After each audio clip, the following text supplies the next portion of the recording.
The 2017 Hyundai Elantra. Now, this was a car back in the 1990s that looked like nothing more than a cheap econobox, but today, this is the car that the Toyota Corolla should be, but is not. I'm Jay, and welcome to this latest episode of CarBuzz Unboxing Reviews. And before I get started, I want to thank Sacramento Hyundai for letting CarBuzz come on down and film this car for you today. So, like I was saying, the Elantra, it was first launched way back in 1990, and I'm just going to be honest with you, it looked like crap even for 1990. But over the years, Hyundai progressively improved its styling, it became much more stylish, and it wasn't until, let's say, 2011 when the 5th generation Elantra came out that our perceptions of the Elantra and Hyundai as a brand in general changed forever, because that car, the 5th generation, looked fantastic. And for 2016, the 6th generation Elantra, the car you see here, was launched, and it picks up right where the previous Elantra left off. Now, as you can see with the interior, and I'll get to more of these details in a few minutes, but this just looks so premium, and that's because it is. This is actually the Elantra Limited model. It's the top of the line that you can get. Like I said, I'll go over all the little details shortly, but it's just shocking how much and how far Hyundai has come in just a few short years in terms of interior quality and design and just overall refinement. Now the exterior design. Now, if you looked at the previous generation Elantra, you'll see how curvy it was. It was called fluidic sculpture, and it was just a really good looking car. It had that four-door coupe styling that, compared to the Toyota Corolla, it looked like an exotic car, but then again, it's a Toyota Corolla. It's always been a very boring looking car. And this particular one here, this Elantra Limited, it's painted phantom black, comes standard with 17-inch alloy wheels, LED daytime running lights, and tail lights. And compared to the larger midsize sedan Sonata, the Elantra, it literally does look like a scaled-down version of the Sonata, and I don't think that's a bad thing at all. It now has like a wider body and a deeper grille, and it just gives the car more presence. Its lines are cleaner than before, and the rear fenders and roofline blend together in a more conventional way, say more kind of like a Ford Fusion or Chrysler 200. And the overall exterior design, it's just simpler with more straight lines. It's just less curvy, and therefore, it's making it more conservative looking, but I think Hyundai has taken the right approach here. It's letting its sister brand Kia be more sporty looking and taking maybe some more slight design chances. Hyundai is just a little bit more mainstream, and that's just fine.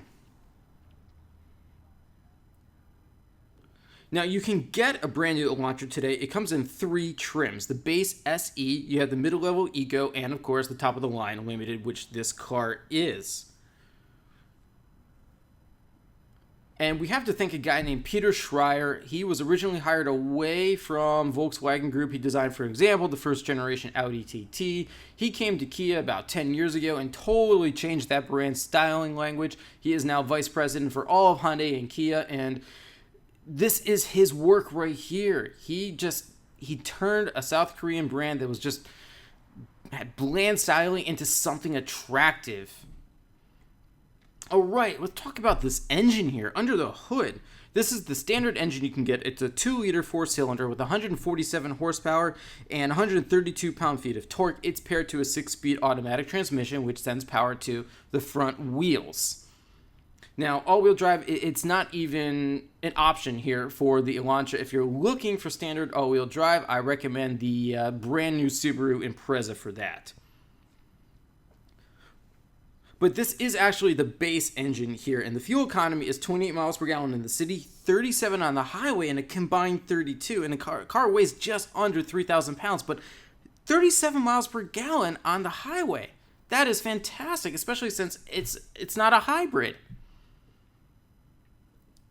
And as I was mentioning before, this interior, I mean, man, it just blew me away. I liked the interior of the previous Elantra, but this one just goes to another level. In fact, the dash design, it reminds me of earlier BMWs. I'm not joking. And the overall fit and finish is excellent.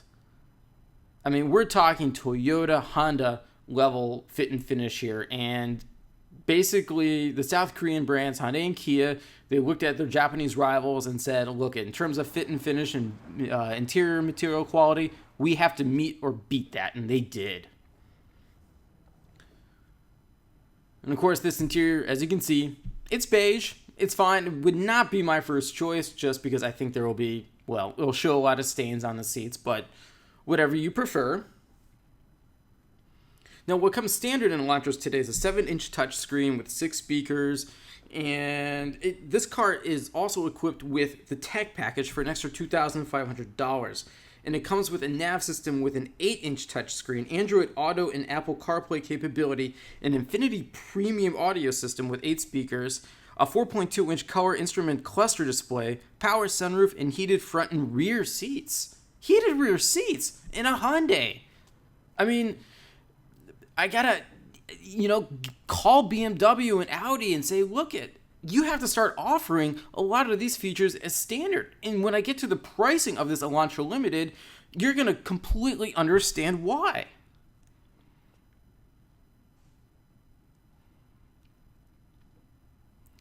Were there any cheap plastics used? Yeah, maybe in a few little places, but that's just getting really nitpicky.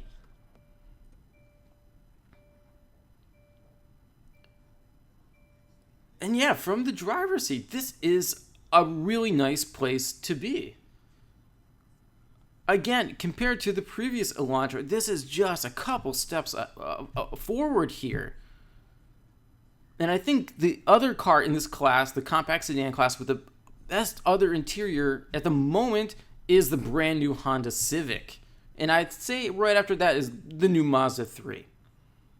Or rather, the latest Mazda 3.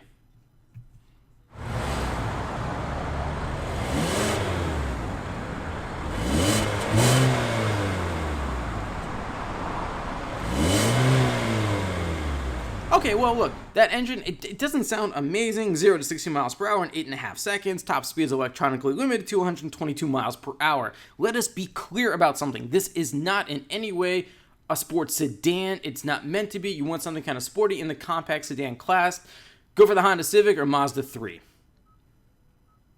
And this is the 8-inch touchscreen I was telling you about. And like the other Hyundai touchscreen infotainment systems, I like it. This is a really nice system. Is it as good as, say, Ford's new Sync 3?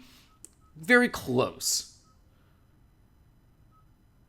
But I just like the way it's just placed in the dash. It's not all that fancy. It's very straightforward, and it's at the top of the dash as opposed to the lower portion of it. It's very, very easy for the driver to see and reach.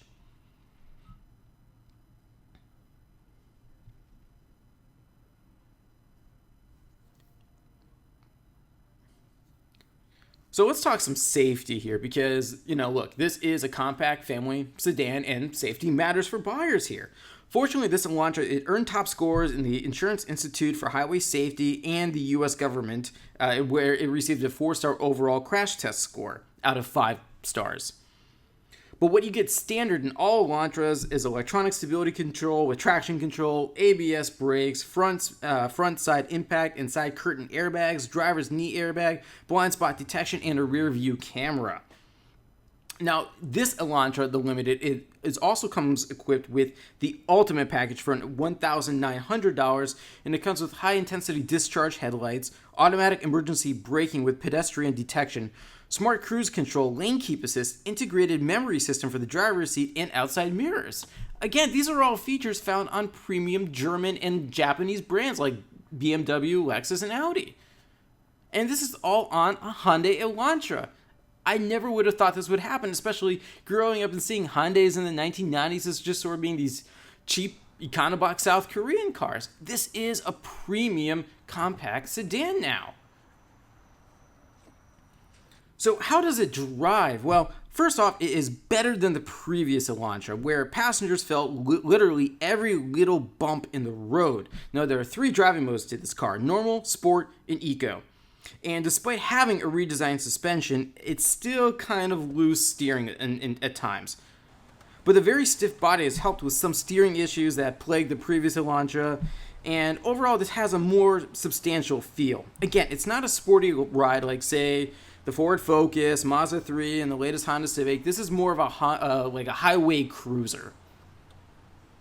In fact, my prediction is going to be that you're going to see Kia models like this car's counterpart, the Kia Forte, get a more sporty suspension in the next generation, while they're going to keep the Hyundais maybe a little more conservative highway cruiser types.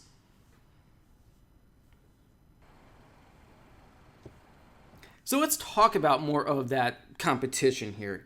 The Mazda 3, it has a base price right around 18 grand. Same goes for the Honda Civic, the Chevrolet Cruze, Ford Focus, Kia Forte, and the Volkswagen Jetta. The Jetta's a little bit more expensive. Each one of those cars I mentioned top off at around $27,000, $28,000. Now, the base Elantra, it starts at $17,150. Now, the Eco model begins at $20,650. The Limited, which is the car you see here, it begins at $22,350. But once you add in the Tech and Ultimate packages, plus the $835 destination and delivery fee, you're looking at a grand total cost of $27,685. Now, that is about as expensive as an Elantra gets these days. And yes, it is priced kind of like a Sonata. But if you want to save money, my suggestion would be to ditch the Ultimate package. That will take off about $2 grand right there and bring it back down to around $25,000.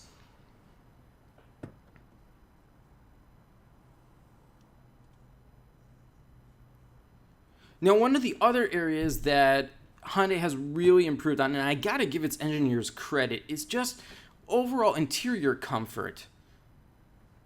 Like I was mentioning, the way the previous Elantra drove, it was bumpy, it was loose, and you didn't get as much of that in this car.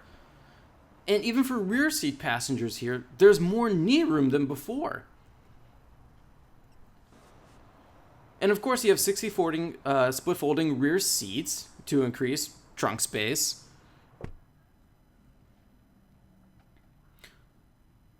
But looking at the pure measurements of this car, and especially when I compared it right with the larger Sonata, you see that the Elantra, it's starting to hover towards the mid-size sedan class in terms of size. I mean, what is a compact sedan these days? This is still classified as a compact sedan, and yet it reminds me of the size of the Ford Taurus my dad had when I was growing up. So the question is, are mid-size sedans sort of becoming larger sedans? I kind of think so, especially when you compare the new Chevrolet Malibu, the Ford Fusion, all the above there. So what do I like about this Elantra here? Well, it has a quiet and smooth ride, great fuel economy for a non-hybrid. I mean, look, 32 miles per gallon overall. That's fantastic. And it's just an overall excellent value.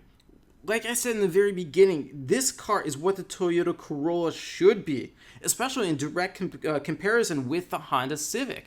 I mean, I reviewed a Toyota Corolla recently, and it's just a boring car. It does everything okay. It's good from getting to point A to point B and back, but that's about it. So I think you can say that the Hyundai Elantra has out Toyota Corolla the Toyota Corolla, if you can say it like that.